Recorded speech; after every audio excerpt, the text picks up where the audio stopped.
Hey everyone, what's up? I hope you're doing well. Welcome back to my channel. So guys, जो हमारा chapter था cold war era and non lying movement, इस chapter के half of the topics हमने पहले की videos में complete कर चुके हैं और इस वीडियो में पढ़ने वाले हैं challenge to bipolarity.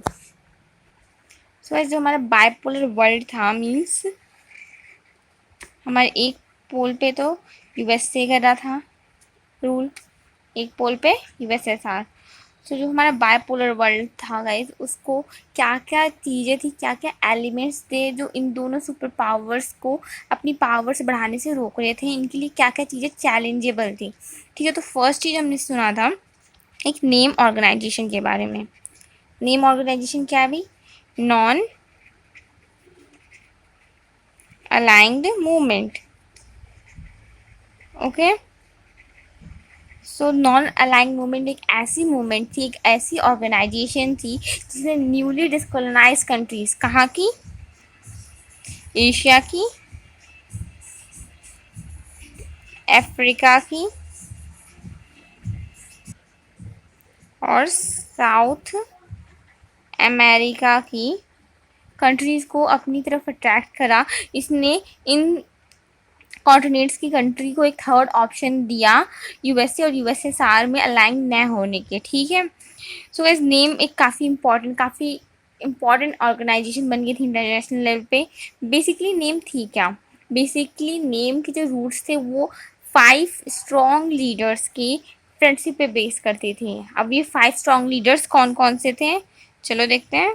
First one, so Yugoslavia के जोसेफ ब्रोज टीटो, इंडिया के जवाहरलाल नेहरू, इजिप्ट के गामिल अब्देल नासिर, इंडोनेशिया के सुकर्नो एंड गैना के वामे एंड क्रूमा। इन 5 लीडर्स की स्ट्रॉन्ग फ्रेंडशिप का ही रिजल्ट क्या था? नेम बना। ठीक है, सो गाइस स्पेशली जाना जाता है कि नेम की जो रूट्स थी ना वो कहाँ पे पाई जाती थी? बांडुंग कॉन्फ्रेंस हुआ था। कब हुआ था? बांडुंग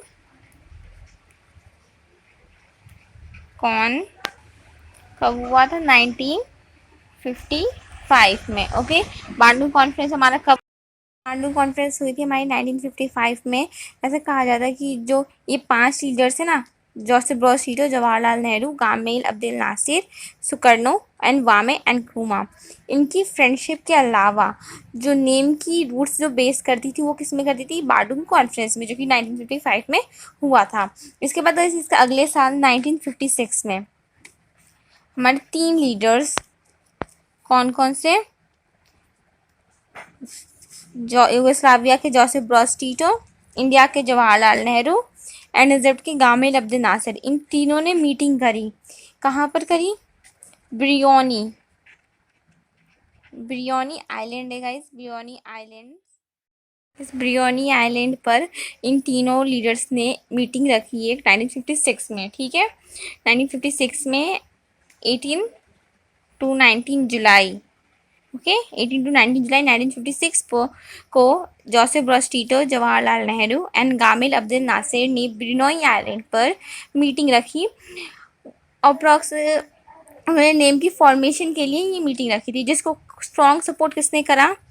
इंडोनेशिया के सुकर्नो, गाना के वामे एंड क्रूमा ने। ठीक है, तो बस इस मीटिंग का रिजल्ट निकला कि नेम की फॉर्मेशन हुई। कब हुई? 1961 में नेम जो था ऑफिशियली एग्जिस्टेंस में आ गया था। ठीक है, और 1961 में ही इसकी फर्स्ट समिट हुई थी। कहाँ पर हुई थी? बेलग्रेड में। ठीक है, सर्बिया के बेलग्रेड में इसकी फर्स्ट मीटिंग हुई थी। ठीक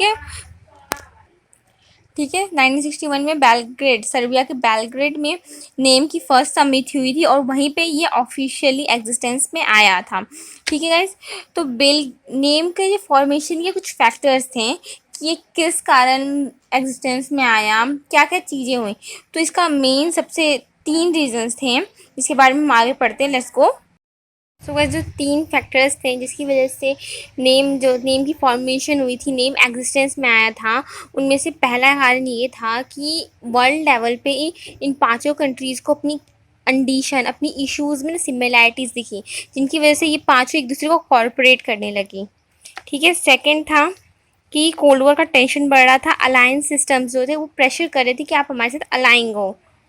दूसरी थी कोल्ड वॉर का टेंशन। और चौथी ये थी, सॉरी तीसरी ये थी कि बहुत सारी डिस्कोलोनाइज कंट्रीज, न्यूली डिस्कोलोनाइज कंट्रीज थी, ठीक है, वो वर्ल्ड लेवल पे एक बहुत ही इंपॉर्टेंट रोल प्ले करने लगी थी, जिसमें से 1960s में 16 अफ्रीकन कंट्रीज जो थी, जो कि न्यूली डिस्कोलोनाइज थी, उन्होंने यूएन में मेंबरशिप ले ली। कब? 1960s में 16 अफ्रीकन कंट्रीज़ ने यूएन में मेंबरशिप ले ली।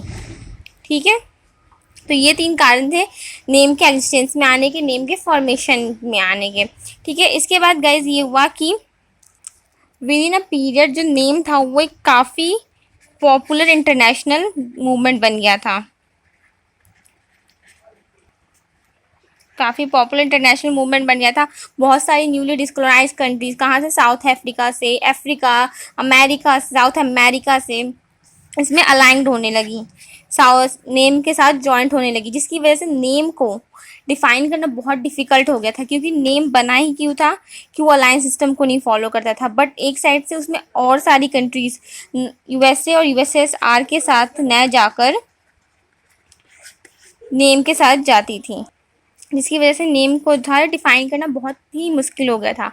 इसलिए एक दूसरा तरीका निकाला गया नेम को डिफ़ाइन करने का, कि वो ये था कि नेम की जो फैक्टर्स हैं, नेम की जो कैरेक्टरिस्टिक्स हैं, उसको डिफ़ाइन न करके क्या उसकी कैरेक्टरिस्टिक्स नहीं है उसको डिफ़ाइन करना। ठीक है, तो नेम अपने आप को अलायंस सिस्टम से अलग बताने के लिए उसने अपनी 2 चीज़ बताई, कि ना तो वो आइसोलेशन की पॉलिसी को फॉलो करती है, ना ही वो न्यूट्रल है। ठीक है, ना ही वो न्यूट्रलिटी की पॉलिसी को फॉलो करती है। मीन्स आइसोलेशन का मतलब क्या है? आइसोलेशन का मतलब ये है कि जिस भी कंट्री ने आइसोलेशन, जिस भी ऑर्गेनाइजेशन ने आइसोलेशन की पॉलिसी को फॉलो कर लिया, वो ना तो वर्ल्ड अफेयर में इंटरफेयर करेगी, ना ही उसका एक्टिव रोल होगा कोई वर्ल्ड अफेयर में, ना ही वो अपनी कुछ भी कहीं भी कोई भी इवेंट होता है तो उसमें अपनी इंटरफेरेंस नहीं करेगी। आइसोलेशन का मतलब होता है ये। ठीक है, न्यूट्रलिटी का मतलब क्या था? अगर कोई भी वॉर होता है, ठीक है, वर्ल्ड में कोई भी वॉर होता है, कोई भी इवेंट होता है, तो जो न्यूट्रल कंट्री है ना, न्यूट्रलिटी की पॉलिसी जिसने अपना रखी है, वो उसमें कोई भी अपना पॉइंट ऑफ व्यू नहीं देगी, ना ही उसमें एक्टिव रोल प्ले करेगी। न्यूट्रलिटी का मतलब ये होता है, आइसोलेशन का मतलब ये हुआ। ठीक है, आइसोलेशन जो था हमारा 1976 में, जब अमेरिका ने अपनी आइसोलेशन की पॉलिसी कब ख़त्म करी? जब तक वर्ल्ड वॉर फर्स्ट नहीं हो गया तब तक वो आइसोलेशन की पॉलिसी में रहा था। लेकिन जो नेम थी, ना तो वो आइसोलेशन की पॉलिसी फॉलो करती थी, ना ही वो न्यूट्रल थी। ठीक है, वो क्योंकि जो नेम थी वो वर्ल्ड अफेयर्स में एक्टिव रोल प्ले करती थी, अपना पॉइंट ऑफ व्यू रखती थी। ठीक है, अब हमने न्यूट्रलिटी का मतलब पढ़ा था। जो हमारा कॉन्गो वॉर, कोरियन वॉर, जो हमारा कोरियन वॉर हुआ था ना, वहाँ पे नेगोशिएट किसने करा था? जवाहरलाल नेहरू ने तो मेडिएट करा था। उन्होंने तो वॉर के जवाहरलाल नेहरू ने तो वॉर के टेंशन को रिड्यूस करा। तो ये कहाँ के थे? जवाहरलाल नेहरू भी तो नेम के मेंबर थे। इसलिए नेम जो थी वो वर्ल्ड अफेयर्स में, वर्ल्ड वॉर, जो भी वॉर्स होते थे, वर्ल्ड अफेयर्स होते थे, सब में एक्टिव रोल प्ले करती थी, अपना पॉइंट ऑफ व्यू रखती थी। इसलिए नेम ने अपने आप को डिफाइन किया कि ना तो हम आइसोलेट हैं, ना ही हम न्यूट्रल हैं। ठीक है, हमारे में और कंट्रीज ज्वाइंट होना चाहती तो हुए, बट हम आइसोलेशन की पॉलिसी को नहीं फॉलो करते, ना ही हम न्यूट्रल की पॉलिसी फॉलो करते। And that's all. ये टॉपिक हमारा यही ख़त्म होता है। अब नेक्स्ट टॉपिक हम पढ़ते हैं, जो कि है हमारा new international economic order. So let's go ahead. So guys, NIEO, new international economic order. So guys, let's start the topic. So guys, हमने पहले ही पढ़ा था जो नेम कंट्रीज थी, जो नेम कंट्रीज थी, वो क्या करती थी? रोल प्ले करती थी मेडिएशन का। ठीक है, मीन्स वो मेडिएट करती थी कोल्ड वॉर के बीच। कोल्ड वॉर के जो टेंशन बढ़ रहा था, कोई भी कंट्रीज वॉर करने वाली थी, तो उनके बीच में ये मेडिएट करने का काम करती थी नेम। ये तो हमने ऑलरेडी पढ़ रखा है। बट नेम में कौन सी कंट्रीज, स्पेशली डिक्लोनाइज कंट्रीज तो आती थी, लेकिन वो कौन सी ग्रुप की कंट्रीज नेम में थी, तो वो थी, तो जो नेम में हमारी mainly LDC countries, LDC countries जो थी हमारी नेम में आती थी। एलडीसी का मतलब लीस्ट डेवलप्ड कंट्रीज। ओके, एलडीसीज में हमारी लीस्ट डेवलप्ड कंट्रीज आती थी, जिनके सामने सबसे बड़ा चैलेंज ये था कि वो खुद को इकोनॉमिकली अपलिफ्ट करें,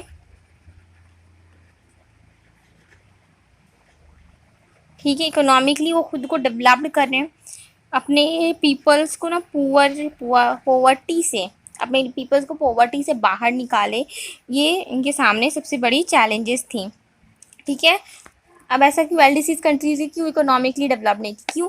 क्योंकि वो पहले डिस्कोलोनाइज होने से पहले वो कॉलोनी थी, जिसपे जो भी उन पे जिसने भी रूल करा, जिसकी भी वो कॉलोनीज थी, उनने नेम की सारी कंट्रीज़ के नेचुरल रिसोर्सेज को फुल्ली एग्जॉस्ट करा, फुल्ली यूज़ करा, जिसकी वजह से जो नेम कंट्रीज़ थी वो उनकी इकोनॉमिक डेवलपमेंट नहीं हुई, काफ़ी डाउन चली गई उनकी इकोनॉमी। इसलिए अब जब वो डिस्कोलोनाइज्ड हुई तो उनके सामने सबसे बड़ा ये चैलेंज आया कि वो खुद को इकोनॉमिकली अपलिफ्ट करे, अपने लोगों को पॉवर्टी से बाहर निकालें, ठीक है।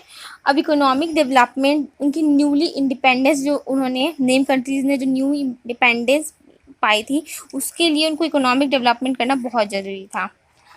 और इकोनॉमिक डेवलपमेंट के लिए उनका सस्टेनेबल डेवलपमेंट भी होना चाहिए था। अदरवाइज सस्टेनेबल डेवलपमेंट अगर इन कंट्रीज़ का नहीं होता तो ये दोबारा रिचर कंट्रीज़ पर डिपेंड होती, जिसकी वजह से ये दोबारा कॉलोनीज अगर बन जाती। मीन्स अगर हार्ड स्ट्रगल पाने की वजह इंडिपेंडेंस इन्होंने नेम कंट्रीज़ ने पाई थी, और वो सिर्फ सस्टेनेबल डेवलपमेंट्स के लिए, अपनी इकोनॉमी को बढ़ाने के लिए ये दूसरी कंट्रीज, रिचर कंट्रीज़ पे डिपेंड होंगी, तो इनकी इंडिपेंडेंस, इनकी स्ट्रगल का कोई फ़ायदा नहीं होता, क्योंकि दोबारा रिचर कंट्रीज इनको एग्जॉस्ट कर लेती।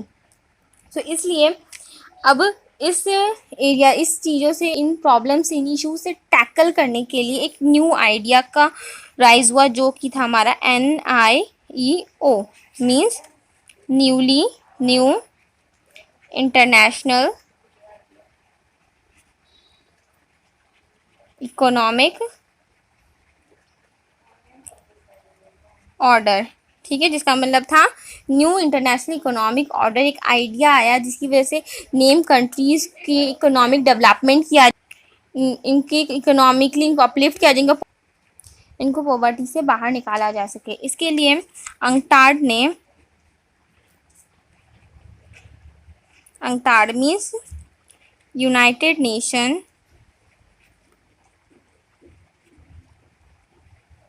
जिसके लिए UNCTAD means United nation conference on trade and development ने 1972 में एक रिपोर्ट निकाली, जिसका नाम था towards the new policy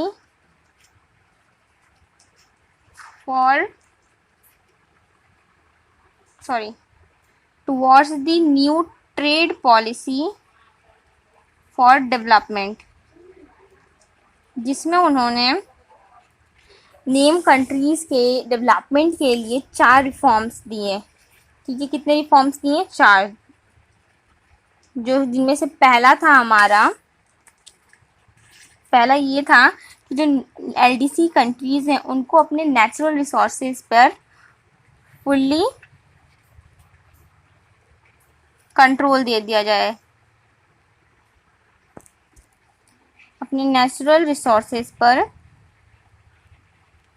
fully control दिया जाए LDCs को, क्योंकि इनसे पहले जो इनकी पर कॉलोनीज़ थी, इनकी जो कॉलोनीज़ बनाई थी, जिससे इंडिया पर ब्रिटिश ने बनाया था, वो इनकी नेचुरल रिसोर्स को काफ़ी ज़्यादा एग्जॉस्ट कर लेता, काफ़ी ज़्यादा यूज़ कर लेता, जिसकी वजह से इनका डेवलपमेंट हो नहीं पाता। इसलिए LDCs के लिए रिफॉर्म ये निकाला गया कि इनके नेचुरल रिसोर्सेज पर इनका फुल्ली कंट्रोल दे दिया जाए। दूसरा ये था कि इनको वेस्टर्न मार्केट में अपने प्रोडक्ट सेल करने दिया जाए, जिसकी वजह से ये बेनिफिट कमाएंगे और ये अपनी पॉवर्टी से बाहर आ सकते हैं।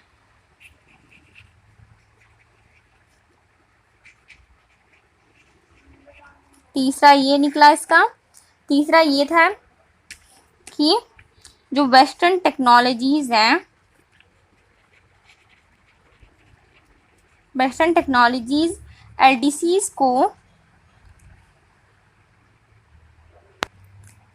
कम पैसों में, इनके एलडीसीज को टेक्नोलॉजीज के कम पैसों में बेचें, ठीक है, इन पे ज़्यादा कॉस्टली ना हो, इनको रिड्यूस कर दें टेक्नोलॉजीज के कॉस्ट को। वेस्टर्न कंट्रीज जो थी वो एलडीसीज को कम पैसों में टेक्नोलॉजी अपनी बेचें, ठीक है। चौथी ये थी कि जो भी इकोनॉमिक इंस्टीट्यूशन जैसे WTO, WTO, उसमें इनके रोल को, एलडीसीज के रोल को बढ़ाया जाए। तो ये चार थे। पहला था कि एलडीसीज को अपने नेचुरल रिसोर्सेज पे फुली कंट्रोल दिया जाए। दूसरा ये था कि वेस्टर्न मार्केट में इनको प्रोडक्ट सेल करने दिया जाए। तीसरा ये था कि वेस्टर्न टेक्नोलॉजीज को कम रेट में एलडीसीज को बेचा जाए। और चौथा ये था कि इनको इकोनॉमिक्स इंस्टीट्यूशन में एलडीसीज के रोल को बढ़ाया जाए। ये चार रिफॉर्म्स 1972 में किसने निकाले थे? अंकटाड ने, means United nation conference on trade and development ने, ठीक है। ये चार इंपॉर्टेंट इंस्टीट्यूशन निकाले। इसके बाद गाइज ये हुआ कि नेम जो था हमारा नॉन लैंग्वेज मूवमेंट, इसका पूरा इसके रोल, इसका कैरेक्टर ही चेंज कर दिया गया। मीन्स स्टार्टिंग में ये एक पॉलिटिकल मूवमेंट था, ठीक है। स्टार्टिंग में ये किस फॉर्म में एग्जिस्टेंस में आया? पॉलिटिकल मूवमेंट के। बट अब एनआईईओ के 4 रिफॉर्म्स के बाद क्या हुआ? ये एक इकोनॉमिक ग्रुप के फॉर्म में आ गया, इकोनॉमिक ग्रुप बन गया। मीन्स इकोनॉमिक इश्यूज को ये काफ़ी ज़्यादा टैकल करने लगा नेम, ठीक है। 1961 का जब बेलग्रेड समिट हुआ था, ठीक है, 1961 के बेलग्रेड समिट में नेम में कोई भी इकोनॉमिक इश्यूज पे बात नहीं हुई थी। बट धीरे धीरे 1970s के मिड 1970s में ये एक इकोनॉमिक प्रेशर ग्रुप के फॉर्म में आ गया हमारा नेम। मीन्स अब ये इकोनॉमिक इश्यूज के साथ ज़्यादा टैकल करने लगा। इकोनॉमिक जो भी इश्यूज थे, इकोनॉमिक प्रॉब्लम्स आ रही थी, उसको ज़्यादा नेम संभालने लगा। बट इसमें एक टर्निंग पॉइंट ये आई कि हमारे 1980s के टाइम में जो एनआईओ का रोल था, एनआईओ का जो रोल था, एनआईओ की जो भी एग्जिस्टेंस थी, जो भी फॉर्मेशन थी, इसको फेड हो गई। क्यों हुई? क्योंकि इसको स्टिफ ऑपोजिशन का सामना करना पड़ा। अब स्टिफ ऑपोजिशन किसने करा था एनआईओ को? वेस्टर्न कंट्रीज ने, ठीक है, क्योंकि वेस्टर्न कंट्रीज को कोई एनआईओ से कोई फ़ायदा नहीं हो रहा था। अब उनको अपने जो भी टेक्नोलॉजीज थे उसके भी कम रेट में बेचना पड़ रहा था। उनको अपने मार्केट्स में एलडीसीज को अपना प्रोडक्ट सेल करना पड़ा था। इसकी वजह से वेस्टर्न कंट्रीज़ का कोई भी प्रॉफिट नहीं हो रहा था। जितना वो प्रॉफिट एक्सपेक्ट कर रहे थे उतना उनको प्रॉफिट नहीं हो रहा था। इसलिए इन्होंने एनआईओ का इकट्ठे होकर, यूनाइट होकर वेस्टर्न कंट्रीज़ ने एनआईओ का अपोजिशन करा, जिसकी वजह से एनआईओ की जो भी छवि थी वो फेड हो गई, धुंधली पड़ गई। इसके बाद हमारी टॉपिक कंप्लीट होता है।